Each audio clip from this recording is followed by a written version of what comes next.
है आप सभी का आपके अपने YouTube channel study experts classes पर एक कदम सफलता की ओर। जो नए हैं वो चैनल सब्सक्राइब कर लें, बेल आइकन भी प्रेस कर लें ताकि आने वाले नए वीडियोस के नोटिफिकेशंस आपको लगातार मिलती रहे। आज के इस एपिसोड में हम लेकर के आए हैं छत्तीसगढ़ का इतिहास, जहां पे बहुत ही इंपॉर्टेंट क्वेश्चंस डिस्कस करेंगे। एक लंबा वीडियो होने वाला है, तो शुरू से अंत तक ज़रूर देखें। वीडियो अच्छी लगे तो लाइक और कमेंट करना ना भूलें। चलिए स्टार्ट करते हैं। छत्तीसगढ़ के इतिहास को अध्ययन की दृष्टि से कितने भागों में बांटा गया है? तो 3 भागों में बांटा गया है। छत्तीसगढ़ में पाषाण काल को कितने भागों में बांटा गया है? तो 4 भागों में बांटा गया है। छत्तीसगढ़ में पाषाण काल के 4 भाग कौन कौन से हैं? तो पहला है आपका पूर्व पाषाण काल, दूसरा है मध्य पाषाण काल, तीसरा है उत्तर पाषाण काल, चौथा है नव पाषाण काल। प्रागैतिहासिक काल को किस अन्य नाम से जाना गया है? तो पाषाण काल के नाम से प्रागैतिहासिक काल को जाना गया है। छत्तीसगढ़ में पूर्व पाषाण काल के साक्ष्य के रूप में क्या मिला है? तो पत्थर से बनी कुदाल मिली हुई है। पूर्व पाषाण काल के साक्ष्य छत्तीसगढ़ में कहाँ से मिले हैं? तो रायगढ़ जिले में मिले हैं, रायगढ़ में। पूर्व पाषाण काल किसे कहते हैं? तो किसको कहेंगे? इस काल के औजार क्या थे? महानदी घाटी रायगढ़ में, ठीक है, रायगढ़ में सिंघनपुर क्षेत्र है ना, जहाँ पर कबरा पहाड़ है, याद रखेंगे, से हस्तचलित कुदाल सिंघनपुर गुफा रायगढ़ छत्तीसगढ़ से मिले हैं। तो ये कबरा गुफा के बारे में है, कबरा पहाड़ में जो गुफा है वहाँ के बारे में है, ठीक है, सिंघनपुर के पास, ठीक है। अगला देखते हैं, छत्तीसगढ़ से मध्य पाषाण काल के साक्ष्य कहाँ से मिले हैं? तो कबरा पहाड़ से मिले हैं, जैसा मैंने बताया, ठीक है। और छत्तीसगढ़ में लाल रंग की छिपकली घड़ियाल सांबर किस काल के माने गए हैं? तो मध्य पाषाण काल के माने गए हैं। छत्तीसगढ़ से प्राप्त छिद्रित औजार किस काल के माने गए हैं? तो नव पाषाण काल के। छत्तीसगढ़ में पाषाण घेरे कहाँ से मिले हैं? बस्तर और बालोद से मिले हैं। छत्तीसगढ़ से लौह पात्र के साक्ष्य कहाँ से मिले हैं? तो सरगुजा और बालोद से मिले हैं, याद रखेंगे। छत्तीसगढ़ में सबसे अधिक शैल चित्र कहाँ से मिले हैं? तो कबरा पहाड़ रायगढ़ से मिले हैं, इंपॉर्टेंट है, ध्यान रखेंगे, शैल चित्र, ठीक है, जो कि रायगढ़ के पास है। वीडियो अच्छी लग रही हो तो लाइक और कमेंट जरूर करें दोस्तों। पुरातात्विक स्थल चितवा डोंगरी किसका हिस्सा है? तो राजनांदगांव का हिस्सा है चितवा डोंगरी। अगला क्वेश्चन है, चितवा डोंगरी की खोज किसने की थी? तो भगवान दास बघेल ने की थी, ठीक है। बसनाझार पुरातात्विक स्थल किस जिले में है? तो बसनाझार, बसना और झार रायगढ़ जिले में है, ठीक है। लेखावाड़ा पुरातात्विक स्थल किस जिले में है? तो ये भी रायगढ़ जिले में है, याद रखेंगे, इंपॉर्टेंट है सीजीपीएससी के दृष्टि से और अन्य जो व्यापम के एग्जाम्स होते हैं उस दृष्टिकोण से अगर देखें। कोरागढ़ पुरातात्विक स्थल किस जिले में है? तो ये भी रायगढ़ जिले में है, ठीक है। अगला क्वेश्चन है, छत्तीसगढ़ के इतिहास के बारे में सबसे अधिक जानकारी कहाँ से मिलती है? तो कबरा पहाड़ से ही मिलती है, जो कि रायगढ़ के पास है। रायगढ़ से 15 किलोमीटर के आसपास होगा ये पहाड़। कबरा पहाड़ गुफा या गुफा रायगढ़ जिले मुख्यालय से 8 किलोमीटर पूर्व दिशा में स्थित है, ठीक है। मैंने 15 अप्रॉक्स बताया था, बट ये उसके जस्ट हाफ है, 8 किलोमीटर पूर्व दिशा की ओर है, ठीक है। लगभग 30,000 साल पुराना है। तो यह अगर रायगढ़ से अगर आप यहाँ जाना चाहें तो आप जा सकते हैं पहाड़ मंदिर होते हुए। इसकी खोज की थी एंडरसन द्वारा, कब? 1910 में, ठीक है, 1910 में की थी। इंडिया पेंटिंग्स 1918 में तथा इंसाइक्लोपीडिया ब्रिटेनिका के अंक 13 में रायगढ़ जिले के सिंघनपुर शैल चित्रों का प्रकाशन पहली बार हुआ था। वैदिक काल है ना, वैदिक काल के बारे में जानेंगे। वैदिक काल का विभाजन कितने भागों में किया गया था? 2 भागों में। कौन कौन से? ऋग्वैदिक काल और उत्तर वैदिक काल। कोशित की ग्रंथ में किसका वर्णन है? तो विंध्याचल का वर्णन है। शतपथ ग्रंथ में किसका वर्णन है? तो समुद्र का। छत्तीसगढ़ में आर्यों का आगमन किस वैदिक काल में माना गया है? तो आर्यों का आगमन जब भी पूछता है एग्जाम में तो उत्तर वैदिक काल में उनका आगमन हुआ था। ऋग्वैदिक काल आर्यों के आगमन के तुरंत बाद का काल था, जिसमें कर्मकांड गौण थे, और उत्तर वैदिक काल में हिंदू धर्म में कर्मकांडों की प्रमुखता बढ़ गई थी। महाभारत के बारे में थोड़ा सा जान लेते हैं। छत्तीसगढ़ के किस भाग के अंतर्गत आता था? तो दक्षिण कौशल, ठीक है, उस टाइम पे दक्षिण कौशल के नाम से जाना जाता था महाभारत के काल में जब महाभारत लिखा गया था, वहाँ पे वर्णन है छत्तीसगढ़ को दक्षिण कौशल के नाम से जाना जाता था। छत्तीसगढ़ प्राचीन काल के दक्षिण कौशल का एक हिस्सा है और इसका ऐतिहासिक पौराणिक काल तक पीछे की ओर चला जाता है। पौराणिक काल का कौशल प्रदेश कालांतर में उत्तर कौशल हो गया, फिर दक्षिण कौशल के नाम से दो भागों में विभक्त हो गया था। इसी का दक्षिण कौशल वर्तमान में छत्तीसगढ़ कहलाता है। महाभारत काल में छत्तीसगढ़ का नाम था प्राक कौशल। ठीक है, नाम याद रखेंगे क्या था, प्राक कौशल।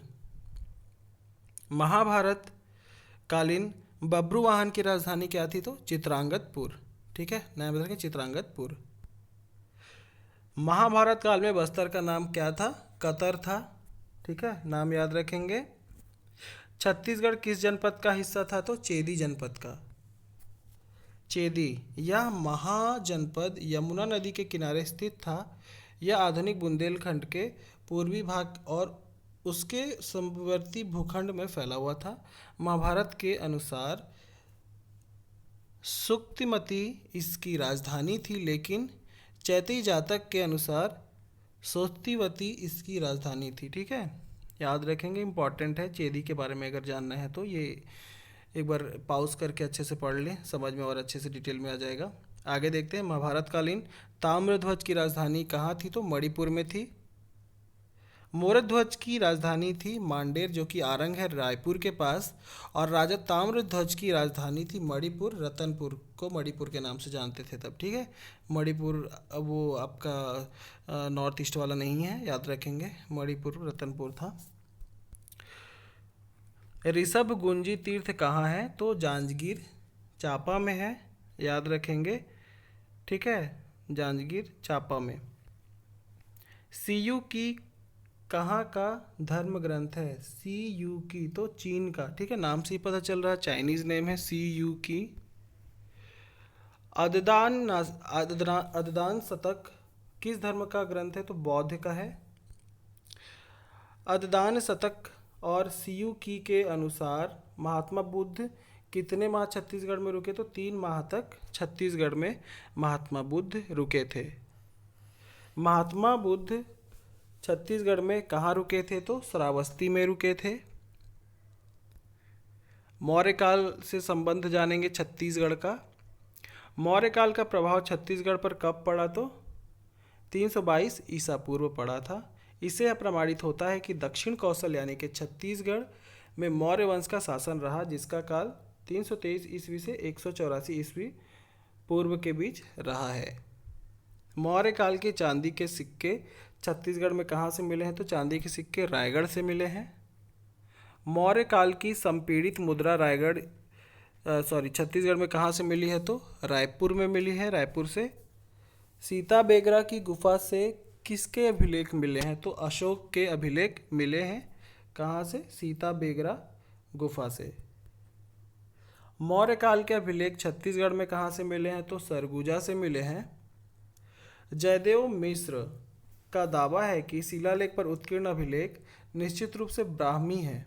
ठीक है, उसी काल के लौरिया स्थित नंदनगढ़ में स्थापित अशोक स्तंभ भी ब्राह्मी लिपि है। कहाँ पे, लौरिया स्थित नंदनगढ़ में स्थापित अशोक स्तंभ अभिलेख उत्कीर्ण है। लिपि में साम्यता इस बात को प्रमाणित करता है कि सोमेश्वर पहाड़ी पर मिले पत्थर के शिलालेख मौर्य काल के हैं। अशोक ने कहाँ बौद्ध विहार का निर्माण कराया था, तो सिरपुर में कराया था, जिसके अवशेष रिसेंटली प्राप्त हुए हैं। सम्राट अशोक के समय के धर्मलेख सरगुजा के रामगढ़ की सीता बोंगरा और जोगीमारा गुफाओं में भी पाए गए हैं। कई वर्षों पूर्व मेघदूत में कालिदास द्वारा वर्णित रामगिरी इसी रायगढ़ को माना जाता है। ठीक है, रायगढ़ को क्या माना जाता है, मेघदूत और कालिदास में वर्णित रामगिरी। ठीक है, सिरपुर का बौद्ध सर्किट 3 में इसको जगह दी गई है। रामायण काल से संबंध जानेंगे। रामायण काल में छत्तीसगढ़ का नाम क्या था, दक्षिण कौशल। रामायण काल में छत्तीसगढ़ का नाम कौशल था और इसकी राजधानी थी कुशस्थली। ठीक है, ये कुश के नाम पे पड़ी होगी। इस काल में बस्तर का नाम था दंडकारण्य। दक्षिण कौशल के राजा थे भानुमत। जिनकी पुत्र कौशल्या का विवाह उत्तर कौशल के राजा दशरथ से हुआ, किंतु भानुमंत के पुत्र नहीं थे। इसी कारण राज्य का राजा दशरथ को बनाया गया। ठीक है। रामायण काल में बस्तर का नाम क्या था? दंडकारण्य था। महानदी इसकी उत्तरी सीमा बनाती है तथा रामायण काल में इस क्षेत्र की पश्चिम सीमा विदर्भ जनपद से मिल जाती थी। इसी तरह संपूर्ण वर्तमान बस्तर तथा आसपास के कुछ क्षेत्र प्राचीन बस्तर या दंडकारण्य कहे जा सकते हैं। रामायण कालीन स्थल सिवरी नारायण, ठीक है, किस जिले का हिस्सा है? तो जांजगीर चांपा का हिस्सा है सिवरी नारायण। रामायण कालीन सीता बेगरा किस जिले का हिस्सा है? तो सरगुजा जिले में पड़ता है। रामायण कालीन सीता बेगरा सीता माता के नाम पर है ये ठीक है। सीता माता का अपहरण कहाँ हुआ? तो पंचवटी में हुआ था। श्रृंगी ऋषि का आश्रम किस जिले में है? तो धमतरी जिले में है। सिहावा पर्वत धमतरी जिला में स्थित है तथा महानदी का उद्गम स्थल भी सिहावा पर्वत में महर्षि श्रृंगी ऋषि के आश्रम की दक्षिण दिशा में ग्राम पंचायत रतावा के पास स्थित पर्वत में महर्षि अंगिरा ऋषि का भी आश्रम है। माता सबरी ने राम को कहाँ बेर खिलाए थे? तो सिवरी नारायण में बेर खिलाए थे। श्री राम की माता कौशल्या की जन्मभूमि कौशल प्रदेश जो वर्तमान में छत्तीसगढ़ कहलाता है, महानदी के तट में स्थित सिवरी नारायण नामक एक रामायण कालिक स्थान है जो जांजगीर चांपा जिले में स्थित है। वाल्मीकि जी का आश्रम कहाँ है? तो तुरतुरिया में है। तुरतुरिया बहरिया नामक गांव के समीप बलभद्री नाले पर स्थित है। जनश्रुति है कि त्रेता युग में महर्षि वाल्मीकि का आश्रम यहीं पर था और लवकुश की यहीं जन्मस्थली थी। हनुमान जी ने संजीवनी लेने जाते समय कहाँ से जंगलों को पार किया? तो दंडकारण्य को पार किया था। श्रीलंका के सुदूर इलाके में मौजूद श्रीपद नाम की जगह पर स्थित पहाड़ ही वह जगह है जो द्रोणगिरी का एक टुकड़ा था और जिसे उठाकर हनुमान जी ले गए थे। इस जगह को एडम्स पीक भी कहते हैं।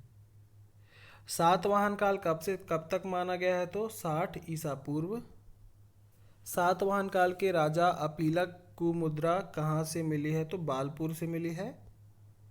बालपुर किस जिले का हिस्सा है? तो चांपा जांजगीर का हिस्सा है। सातवाहन काल की राजधानी कहाँ थी? तो प्रतिष्ठान में थी। सातवाहन काल के सिक्कों का आकार कैसा था? तो आयताकार था, यानी कि कुछ इस तरीके का। ठीक है। सातवाहन काल का काष्ठ का स्तंभ वर्तमान में कहाँ है? तो महंत घासीदास संग्रहालय में है। सातवाहन काल में निर्मित पाषाण प्रतिमाएं बिलासपुर जिले में प्राप्त हुई हैं। इसी समय का एक काष्ठ स्तंभ लेक जांजगीर जिले के किरारी नामक गांव से प्राप्त हुआ है जो वर्तमान में रायपुर के महंत घासीदास संग्रहालय में है। किरारी ग्राम जांजगीर जिला चांपा जिले के मालखरौदा तहसील में स्थित है। रोमन मुद्रा कहाँ से मिली है? तो चकरबेढ़ा बिलासपुर से रोमन मुद्रा मिली है। महंत घासीदास संग्रहालय कहाँ है? तो रायपुर में है। वेद श्री का वर्णन वाली मुद्रा कहाँ से मिली है? तो मल्हार से मिली है। और ये मल्हार का ये जो साइड में जो आपको तस्वीर दिख रही है मल्हार की है। ये आपके महादेव जी का मंदिर है मल्हार का, बहुत फेमस, पतालेश्वर महादेव जी का। नागार्जुन कब छत्तीसगढ़ आए थे? तो प्रथम सदी में, पहली सदी में आए थे। वेद श्री की मुद्रा किस काल की मानी गई है? तो सातवाहन काल की मानी गई है। वाकाटक वंश की राजधानी कहाँ थी? तो नंदीवर्धन। इम्पॉर्टेंट है, याद रखेंगे। वाकाटक शासक प्रवर सेन द्वितीय व वैष्णव धर्मानुयायी था। अपने शासन के अंत में प्रवर सेन ने प्रवरक नामक एक नई राजधानी स्थापित की जहां उसने अपनी राजधानी नंदीवर्धन जो पहले उसकी राजधानी थी से स्थानांतरित कर दी। वाकाटक वंश का कौन सा राजा समुद्रगुप्त से पराजित हुआ था? तो महेंद्र सेन था जो पराजित हुआ था। वाकाटक नरेश ने कहाँ से नल राजाओं से संघर्ष किया था? तो कोरापुट से। रिद्धिपुर और केसरी बेढ़ा, ठीक है, के अभिलेख का संबंध किस वंश से है? तो वाकाटक वंश से है। वाकाटक वंश के किस राजा ने चंद्रगुप्त द्वितीय की बेटी प्रभावती से विवाह किया था? तो रुद्रसेन ने प्रभावती से विवाह किया था। नल वंश के राजा भवदत्त, ठीक है, किस वंश के? नल वंश के राजा भवदत्त ने किसे हराया था? तो नरेंद्र सेन को हराया था।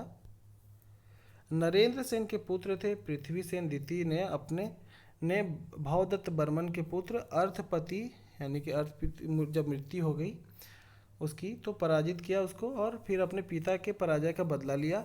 इसके बाद छत्तीसगढ़ यानी दक्षिण कौशल पर वाकाटकों के वत्स गुल्म शाखा के राजा हरिसेन ने शासन किया। छत्तीसगढ़ में नलवंश की पुनर्स्थापना स्कंद वर्मन ने की। ये क्वेश्चन पूछा जाता है अक्सर। वीडियो अगर अच्छी लग रही है तो प्लीज़ लाइक करें, कमेंट करें, सब्सक्राइब करें जिन्होंने अब तक नहीं सब्सक्राइब किया, ठीक है। वाकाटक वंश का अंतिम राजा किसे माना गया है? तो हरिसेन को माना गया है। वाकाटकों का साम्राज्य विस्तार को जानेंगे। हरिसेन की मृत्यु के समय वाकाटक राज्य अपने प्रभाव, शक्ति एवं प्रतिष्ठा की चोटी पर पहुंचा हुआ था। हरिसेन वाकाटक वंश के अंतिम शासक था। कौन? हरिसेन, ठीक है। उसकी मृत्यु के बाद 550 ईस्वी के लगभग तक वाकाटक साम्राज्य पूर्णतया भिन्न भिन्न हो गया। इसके बाद दक्षिण में उसका स्थान चालुक्यों ने ग्रहण कर लिया। किसने? चालुक्य, ठीक है, चालुक्यों ने। गुप्त काल को समझेंगे। गुप्त वंश की सत्ता कब मानी जाती है? तो 4वीं से 6वीं शताब्दी तक। गुप्त काल में छत्तीसगढ़ को किस नाम से जाना जाता था? दक्षिणापथ के नाम से जाना जाता था। पाटलिपुत्र को वर्तमान में किस नाम से जाना जाता है? तो पटना के नाम से। पवित्र गंगा नदी के दक्षिण तट पर बसे इस शहर को लगभग 2000 साल पहले पाटलिपुत्र के नाम से जाना जाता था। इसी नाम से अब पटना में एक रेलवे स्टेशन भी है। पाटलिपुत्र या फिर पाटलिपुत्र प्राचीन समय से भारत के प्रमुख नगरों में से गिना जाता है था। पाटलिपुत्र वर्तमान में पटना के नाम से जाना जाता है, ठीक है, क्या? पटना। आरंग के प्राप्त मयूर सिक्का किसका शासक है? तो कुमार गुप्त के समय का है ये, ठीक है, मयूर सिक्का। खरसिया से प्राप्त विक्रमादित्य का सिक्का किस वंश का है? तो गुप्त वंश का है। गुप्त काल के समय सबसे समृद्ध नगर कौन सा था? तो मल्हार, ठीक है, सबसे समृद्ध शहर था। गुप्त काल में छत्तीसगढ़ को किस नाम से जाना जाता था? तो दक्षिणापथ। गुप्त काल के सिक्के कहाँ से मिले हैं? तो बानबरद ग्राम दुर्ग से। छत्तीसगढ़ में गुप्त साम्राज्य क्या था? बानबरद, जो कि जिला दुर्ग में आता है, एवं आरंग जिला रायपुर से प्राप्त गुप्तकालीन सिक्कों से स्पष्ट होता है कि यहाँ क्षेत्रीय शासकों ने गुप्त वंशों का प्रभाव स्वीकार कर लिया था। अब राष्ट्रीय तुल्य वंश को जानेंगे छत्तीसगढ़ के अंतर। राष्ट्रीय तुल्य वंश की राजधानी कहाँ थी? आरंग थी। किस राजा सुवर्ण नदी ने अपना ताम्रपत्र जारी किया? भीमसेन द्वितीय ने। छत्तीसगढ़ में किसे मंदिरों का नगर कहा जाता है? तो आरंग को कहा जाता है। सूरा किस वंश के राजा थे? राजश्री तुल्य वंश के सूरा राजा थे। राष्ट्रीय तुल्य वंश ने दक्षिण कौशल पर 5वीं तथा 6वीं शताब्दी तक शासन किया था। इस वंश की स्थापना सूर ने की थी, इसलिए इसे सूरवंश भी कहा जाता है। इनका राज चिन्ह गजलक्ष्मी और राजधानी आरंग थी, याद रखेंगे, ठीक है। तुल्य वंश की जो चिन्ह है उस क्या थी? गजलक्ष्मी थी। और इन सब का प्रमाण आरंग ताम्रपत्र से मिलता है, जिसे भीमसेन द्वितीय के शासनकाल में बनाया गया था। ये गुप्त वंशों के अधीन थे। राष्ट्रीय तुल्य वंश के राजाओं ने किस वंश की अधीनता स्वीकार की थी? तो नल वंश की अधीनता स्वीकार की थी। नल या नाग वंश के बारे में अब जानेंगे थोड़ा सा।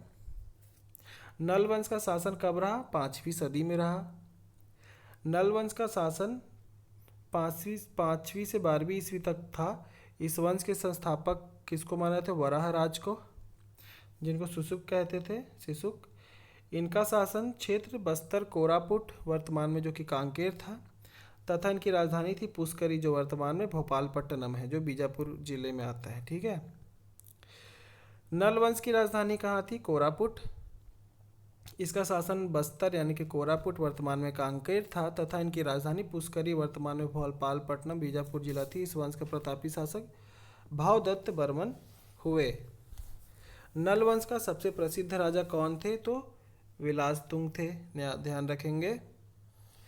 राजिम का राजीव लोचन मंदिर किस वंश की देन है? तो नल वंश ने राजीव लोचन मंदिर बनवाया था। राजीव लोचन मंदिर किस राजा ने बनवाया? तो विलास तुंग ने बनवाया था। नल वंश का वास्तविक संस्थापक कौन माना गया? तो वराहराज। इस वंश के संस्थापक वराहराज यानी कि शुशुक थे, जिनका शासन क्षेत्र बस्तर, कोरापुट वर्तमान में कांकेर था तथा इनकी राजधानी पुष्करी जो कि भोपालपट्टनम बीजापुर थी। नल वंश के किस राजा ने सोने के सिक्के चलाए थे? तो अर्थपति। ठीक है। उसके बाद है किस नलवंशी राजा के पिता का नाम विरूपाक्ष था? तो विलास तुंग। ठीक है, नाम याद रखेंगे। दोस्तों अगर वीडियो अच्छी लग रही है तो लाइक ज़रूर करें, शेयर करें अपने दोस्तों के साथ में, ताकि हम और भी ऐसी वीडियोस बना सकें। मोटिवेशंस आपके लाइक और कमेंट्स हमें मिलती है। फीडबैक ज़रूर दीजिएगा इस वीडियो पर। अगला क्वेश्चन है विरूपाक्ष किसके पिता थे? तो विलास तुंग। ठीक है। सिरपुर का पांडु या सोमवंश को जानेंगे। सिरपुर का पांडु या सोमवंश की राजधानी क्या थी? श्रीपुर थी। मेकल पर्वत श्रेणी में किन राजाओं का शासन था? तो पांडु वंश के राजाओं का। मध्य भारत में दो पांडु वंशों ने शासन किया, एक था मैकल जो कि अभी अमरकंटक में जिले में आता है, मतलब कि एरिया में आता है के पांडु वंश, और कौशल के, ठीक है, जो कि उदयन जो कौशल के पांडु वंश प्रथम जातक शासक के संस्थापक माने जाते हैं। मैकल के आखिरी पांडुवंशी शासक भरत बल यानी कि इंद्र के नाम से भी जाने जाते हैं के पुत्र थे। ईशान देव किस वंश के राजा थे? तो ईशान देव। भवदेव किस वंश के राजा थे? तो सिरपुर का पांडु या सोमवंश के थे। किसे पांडु या सोमवंश के आदि पुरुष के नाम से जाना जाता है? तो उदयन को। महाशिव तीवर देव किस वंश के राजा थे? तो सिरपुर का पांडु या सोमवंश के ये राजा थे। बीरबल किस वंश के राजा थे? तो सिरपुर का पांडु या सोमवंश के। पांडु या सोमवंशी राजा ने सकल कौशलापति की उपाधि धारण की थी, कौन से ने? महाशिव तीवर देव ने सकल कौशलाधिपति की उपाधि धारण की थी। सरबपुरी राजवंश के बारे में पढ़ते हैं।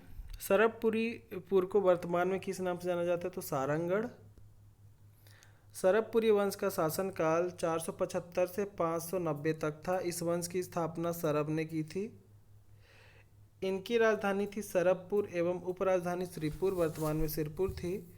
इस वंश को अमार्य अम्रज कुल भी कहा जाता है। ठीक है, अम्रार्य अम्रज कुल। सरबपुरी राजवंशों की स्थापना किसने की थी? तो सरबराज ने की थी। सरबपुरी राजवंश की राजधानी क्या थी? तो सरबपुर थी। सरब राज के उत्तराधिकारी कौन थे?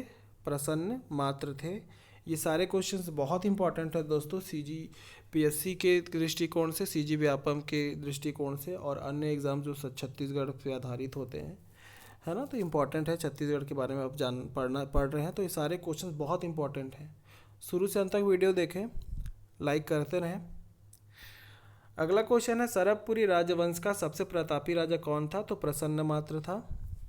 सरबपुरी राजवंश के राजाओं की मुद्रा में किस पक्षी का चित्र होता था? तो गरुड़ का चित्र होता था।